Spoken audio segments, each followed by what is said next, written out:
Bienvenue à la mentalité verte. À un moment où le climat se réchauffe, où les guerres se multiplient et les inégalités se creusent, discutons d'enjeux et de solutions, d'actualité et d'histoire. Partout à travers le monde, les gens s'impliquent. La résistance se fait sentir et le progrès est à portée de main. Embarquez avec nous pour découvrir le Québec et ses enjeux, pour débattre et pour apprendre, pour écouter et interagir. Je suis Alex Tirel et je suis votre animateur pour ce podcast, La mentalité verte. Donc aujourd'hui, on est dans le nord du Québec. On s'en va vers la municipalité de Lebel-sur-Curvéon. C'est une municipalité qui a eu de grands feux de forêt à très grande proximité durant cet été. Donc on s'en va rencontrer le maire, voir comment la communauté se porte quelques mois après les incendies. Et on va tenter aussi de voir quelques endroits qui ont été brûlés. Y a-t-il des blessés? Non. Tu sais, quand il n'y a pas eu de blessés, quand c'est évacué, les gens ont fait ça super bien. Le monde s'en allait pas vraiment stressé. On lui donnait 3 heures pour sortir de la ville. Et au lieu de l'annoncer aux radios puis de le faire peur, on avait demandé des bénévoles. On a eu 40 bénévoles. On lui donnait des fêtes. Les bénévoles avaient toutes les rues. Ils passaient voir les gens évacués. Les feux s'en viennent vers la ville. Faut pas prendre de chambre. C'était sous l'heure du souper qu'on passait. Prenez le temps de souper, mais après souper, faites votre valise, allez vers Sainte-Anne. Pour se la palanter. Fait que les gens, ils ont soupé vite. Je vais me dire, nous, ils n'ont pas soupé. Mais les gens, ils ont parti tranquillement. Il n'y a pas personne qui est parti en bord, là. Ouais. Parce que le feu s'en venait. Mais on ne voyait pas au moment que les gens faisaient ça. On voyait de la fumée au large, mais pas plus. Mais quand les gens ils ont été évacués, là, on a pris, l'amorceur a pris vers 10h, 10h30. Là, tu voyais le feu, là, tu le voyais s'en venir. Là, c'était plus le désastre, mais les gens étaient déjà partis à ce moment-là. Fait que les gens, ils n'ont pas eu le temps, mais ils n'ont pas eu le temps. Peut-être qu'à l'intérieur d'eux, ça paniquait, là. Ouais. Mais il n'y a pas, personne n'a pas eu d'accident, il n'y a pas eu de blessés. Tout le monde est parti, ça a super bien été. Tout a versé dans la ville, sur l'instant. Les premières journées, je suis resté en ville, 17 pompiers. Moi, mon directeur de travaux publics, puis ma directrice générale. On était 20 personnes. À part de la Sûreté du Québec, puis quelques gens de Sûreté qui est arrivé. Mais on a fermé, là, la ville, là. On a fermé l'hôpital, là. Un cadenas à la porte, là. Même si t'es malade, t'es branché, tu t'en vas, là. Ouais. On avait des avions ici, qu'une minière avait des avions ici, on a pris des avions, des autobus, tout le monde est parti. On a fermé complètement la ville. Ça, c'est le premier 48 heures. Le dimanche soir, j'ai dormi chez moi. Les 2 premières journées, j'ai dormi dans mon véhicule. Si j'ai dormi, mais sûrement qu'à un moment donné, je dormais. Le lundi soir, les gens de Sofou voulaient pas que ça vienne. Ils s'en allaient coucher à Val-d'Or. Fait qu'on était obligés, moi, mes 2 directeurs et les pompiers, de s'en aller à Sainte-Anne. Je peux pas rester ici puis pas avoir de sécurité. Si les gens de Sofou veulent pas coucher dans la ville, ils passent encore pas bien. Fait qu'on a évacué 4 nuits à Sainte-Anne. Ça, c'était stressant. Il n'y avait plus personne. La Basque-Évian était 100% vide. Il y avait 0 personne. Pas personne de la Sûreté du Québec, pas personne de la Somme-Four. La ville était vide. Dis-moi, est-ce que, selon vous, le Québec est équipé pour faire face au feu de forêt? Rétro dit que oui, mais là, j'étais plus sûr. Mais c'est le nombre de feux.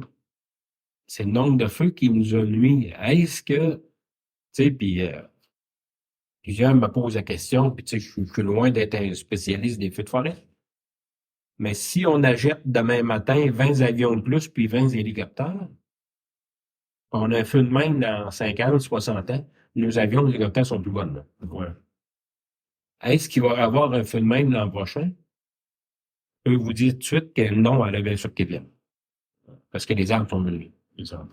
Ils ne viendront pas l'année prochaine, ils sont brûlés. Mais ça va être quoi? Moi, je pense aujourd'hui, ça, c'est arrivé. Il faut se préparer à l'avenir. J'ai vu ce feu-là, et j'ai appris, parce que moi, j'étais un gars de bois, là. J'étais un gars qui chalais dans le bois, puis je suis trop dans le bois. J'ai appris que si t'es au travers de feuillu, t'es en sécurité, là. Le feu s'en est à une vitesse incroyable, il a brûlé les premiers feuillus, puis il a viré de bord. Est-ce que là, on entend que l'industrie veut replanter des arbres résineux? Oui, puis il faut que ce soit du résineux.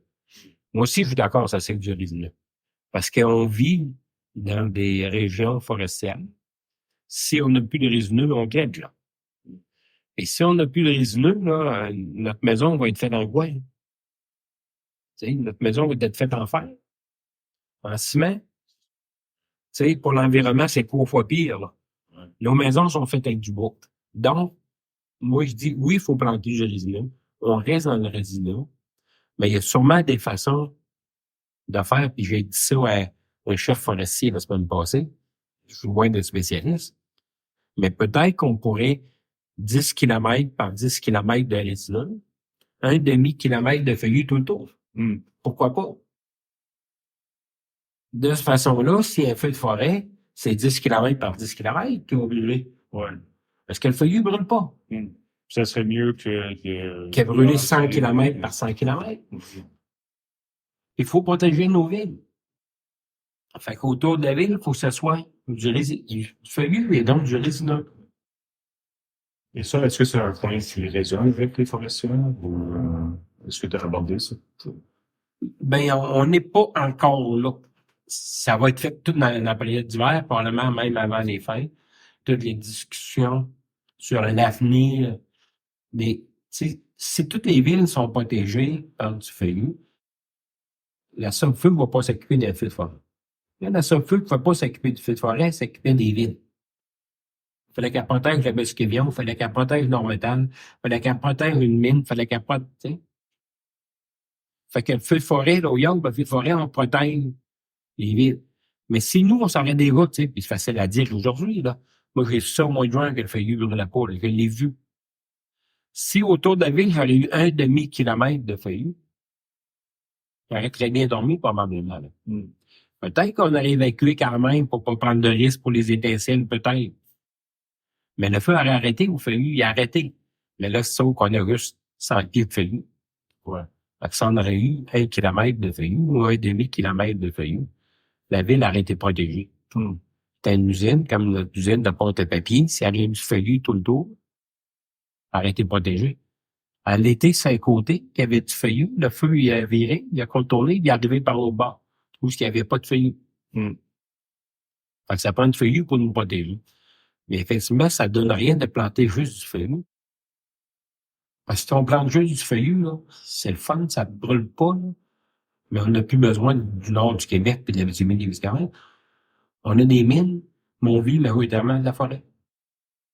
Et on dit souvent, les mines, ça commence, puis ça arrête. La forêt, ça commence, puis ça arrête pas. Là, il y a de la neige aujourd'hui, là. Je sais pas si vous avez vu hier. Partout ce que c'est brûlé, le fond, il est vert. C'est plein de petites arbres qui ont commencé à pousser. Ça reprend la vie normale de la forêt. Ça reprend tout seul immédiatement. Tu sais, c'est quand même magnifique, là. Ça reprend. Mais là, ça, il faut couper ces arbres-là, il faut reboiser. Mais le bois, ça repousse. Fait que c'est ça la qualité du bois. Il faut des résineux parce que moi, j'ai une maison qui est faite avec du bois, puis si je change de maison, je veux qu'elle soit faite en bois. Je veux pas qu'elle soit faite en ciment ou en fer. Donc, on a besoin de bois résineux pour avoir des belles maisons puis de quoi d'abordable également. Mais ça prend du résineux. Donc, il faut replanter du résineux. Mais il faut protéger en même temps les villes, les infrastructures. Fait qu'on a deux jeux, là. Fait que moi, je pense que la solution, c'est des bandes de feuillus pour protéger même le résineux. Faire des séparations avec du feuillu. Et vous dites 10 par 10. Peut-être qu'un ingénieur forestier, il va dire c'est mieux 5 km par 5 km ou 20 par 20 ou je sais pas, là, tu sais. Mais ça serait ça la solution, ça serait de ramener des feuillus. Ben, moi, c'est ma solution. Mais je vous dis que je suis pas spécialiste. Ouais. Mais j'ai vu que le feuillu brûle pas. Mon chalet, il a passé au feu. Il a feuillu qui touchait à mon chalet et il brûlait. Mais le feuillu qui est à 20 pieds de mon chalet, là, il est bon. Les feuilles ont brûlé, les arbres n'ont pas brûlé. Au printemps, il va y avoir des feuilles dedans. Ouais. Y a-t-il eu une autre année que vous connaissez, qu'il y a eu des conditions semblables? Non. Non. Mais c'est quoi après la solution? Tu sais, j'écoute des reportages puis sur le changement climatique. Ça, il faut que les gens, un bon matin, il faut que les gens disent c'est moi qui peux faire la différence. Si on pense que le gouvernement ou quelqu'un d'autre peut faire la différence, ça, je crois pas à ça. Moi, je peux faire la différence, toi, tu peux faire la différence, puis lui peut faire la différence. Sinon, on l'aura jamais. Tu sais, tout le monde dit, ben, pourquoi je le ferais? L'autre, son point là-bas, il marche. Pourquoi que le mien ne marcherait pas? Tu sais, si on y va comme ça, on ne s'aidera pas jamais non plus. Mais c'est quoi la solution au changement climatique? On attend full proposition. Je vois des affaires à l'UMQ, je vois des réunions provinciales, des réunions régionales. Les gens parlent du changement climatique. Mais peut-être qu'un bon matin, il faudrait arrêter d'en parler et peut-être commencer à agir à la place. Donc, c'était mon entrevue avec Guy Lafernière, le maire de La Belle-sur-Curvéon, une ville qui a été évacuée durant des feux de forêt. Et pour discuter de cette entrevue et pour des feux de forêt, les changements climatiques plus globalement, je suis joint par Alimatou Ba, la chef adjointe du Parti vert du Québec. Bonjour Alimatou. Bonjour Alex, ça va bien? Oui, ça va très bien. Donc, on vient tout juste d'écouter l'entrevue. Donne-moi tes premières impressions. Moi, déjà l'ampleur des feux de forêt, je pense on l'avait beaucoup entendu, mais quand on n'est pas sur place, je pense on comprenait pas l'ampleur, mais entendre le maire en parler, c'était saisissant et surtout le niveau d'évacuation. J'imagine le stress qu'a dû vivre les personnes qui étaient à proximité de ces forêts. C'est vraiment, ça m'a fait réaliser à quel point l'environnement et sécurité publique sont intrinsèquement liés. Oui, exact. Puis je pense que tout le monde au Québec, on a respiré le feu, le fumée de ces feux de forêt-là tout cet été. Mais c'est sûr que d'être à proximité, puis certaines images qu'on a vues là, de flammes, là, proches des villes et tout ça, ça peut être tout un stress pour les gens. Ça a été intéressant de voir qu'il n'y a pas eu aucun blessé à la Belle-sur-Curvéon. Donc vraiment, c'est une opération de sauvetage qui réussit, là, il faut dire. Pas une seule blessure, pas un seul accident de la route en partant de la ville, des choses comme ça. Donc, ils ont vraiment réussi à faire une évacuation dans l'ordre, ce qui est quand même très bon. Mais il reste que le Québec est peu équipé pour faire face au changement climatique et aux feux de forêt. Le maire a mentionné, entre autres, qu'ils ont juste la capacité pour protéger les villes. Ils n'ont pas réellement la capacité d'éteindre des feux de forêt, donc ça peut prendre une ampleur importante. Un autre aspect que j'ai vu qui était intéressant, c'est que mais au Québec, là, quand on coupe les forêts, on plante des épinettes là, ou des arbres résineux. Mais tu sais, ceux qui ont déjà fait des feux de camp et tout ça, mais on sait que des résineux, quand on le met sous le feu, ben tu sais, tout ce qui est vert, là, tout ce qui est résineux, là, part en feu très vite. Alors que si on prend une branche d'un arbre avec des feuilles encore dessus, ça ne brûlera pas du tout. Mais un des enjeux de ce que le maire disait qui a amplifié les feux cette année, ben, c'est le fait que on a planté du résineux tout partout. Oui. Les forêts sont privées de feuilles, d'arbres feuillus et donc sont propices là, à les feux de forêt. Puis là, le maire, dans l'entrevue, il semble dire, ben écoute, on peut planter plus de feuillus pour protéger les autres et tout ça. Mais c'est sûr que l'industrie forestière, elle voudrait pas eux autres, là, ils veulent faire le maximum d'argent, puis le profit, c'est avec le résineux. Qu'est-ce que t'en penses? Je pense que ça, ces feux de forêt de l'année, pas l'année dernière, là, de cet été, devrait être justement une occasion de voir de nouvelles façons de faire plus durables. C'est pas parce qu'il n'y a pas eu de blessés ni de morts que là, ça va pas le faire pour la prochaine fois. Donc, je pense que ces feux devraient justement nous permettre de nous réadapter et de changer nos façons de faire qui ne fonctionnent pas. Pourquoi on va planter une chose qui est plus facilement inflammable comme les résines alors qu'on peut utiliser autre chose? Ça devrait être une façon d'adapter nos façons de faire pour justement éviter que des prochaines fois des cas plus graves arrivent là. Puis ça va arriver quand on voit aujourd'hui juste avec la bordée de neige, les coupures électriques, les risques. Donc, avec les changements climatiques, il faut qu'on soit une société plus résiliente, plus capable d'en faire plus là. Exact, parce qu'on a vu toute une série de météos extrêmes au Québec. On a des tornades qu'on a vécues, on a eu ces feux de forêt-là, on a des inondations aussi. Puis, ce qui est particulier aussi, c'est que tu sais, le maire, il a dit dans l'entrevue qu'ils n'ont pas eu presque aucun pluie là, de tout l'été dans son village. Et quelque part, c'est malchanceux, comme qu'il dit, parce qu'on a eu des inondations ailleurs, il y a eu des grandes pluies ailleurs, mais pour des raisons qui restent inconnues à ce moment. Sa ville et l'Abitibi ont eu presque aucun pluie là, pendant des mois et des mois. Fait que c'est un peu malchanceux. Puis, tu sais, on est en train de vivre des doubles catastrophes. À la fois, on a les changements climatiques qui rendent les feux de forêt plus fréquents. Mais de l'autre part, on a aussi la composition de la forêt qui a été changée pour plaire à l'industrie forestière là, pendant les 100 dernières années. Donc, moi, c'est ce que j'ai constaté en faisant cette entrevue-là, c'est que ces deux crises ensemble qui sont en train de devenir de moins en moins gérables pour le Québec. On n'a que une petite flotte d'avions qui sont capables d'éteindre ces feux-là et on a dû les laisser brûler tout l'été. C'est quand même quelque chose. Puis, Oui, il faut des décisions fortes, là. Il faut vraiment pas des mini-mesures. Il faut penser à long terme, des décisions fortes, pas prendre des décisions pour plaire à des grandes industries ou il faut penser long terme, là. Je pense que là, les changements climatiques, c'est plus hypothétique, là. On les vit.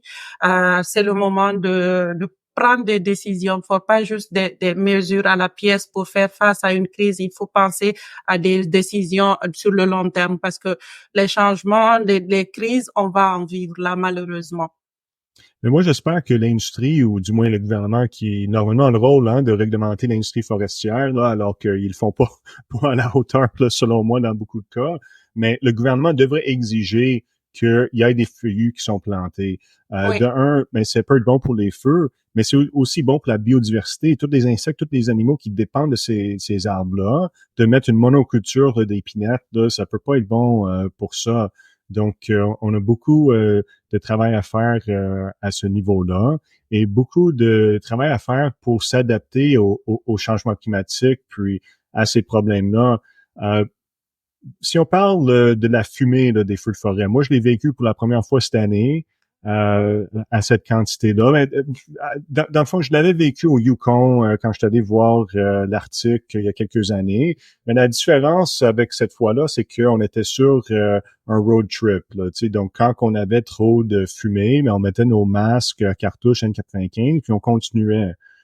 Mais ce printemps, j'ai été à Edmonton pour l'élection provinciale de l'Alberta. Puis c'est là la première fois où j'ai vécu des journées de fumée intense sans pouvoir quitter l'endroit puis aller où il y a de l'air plus clair. Là. Donc, on était en train de faire campagne, puis la fumée a complètement inondé la maison où je restais. Il y avait des gens qui avaient des problèmes respiratoires et tout ça. Puis je disais aux gens, tu sais, on n'a jamais ça au Québec. Là, tu sais, franchement, Edmonton, c'est invivable. J'ai utilisé le mot invivable avec des gens qui habitaient Edmonton, qui sont plus habitués. Mais quelques semaines plus tard, j'étais de retour à Montréal. Puis tout d'un coup, première fois de ma vie à Montréal, là, que on voit le feu, de fumer des feux de forêt comme ça. Donc, je pense qu'il y a beaucoup de gens qui ont vécu ça pour la première fois. La première fois, puis on voit les effets directs sur la santé de ces fumées. Les gens qui ont des santé fragiles, là, par exemple, j'ai mon fils qui est asthmatique. Dès qu'on est sorti, la fumée, dès qu'il l'a pris, il a dit, maman, j'ai du mal à respirer. Parce que l'air, on le sentait, on le vivait pour la première fois.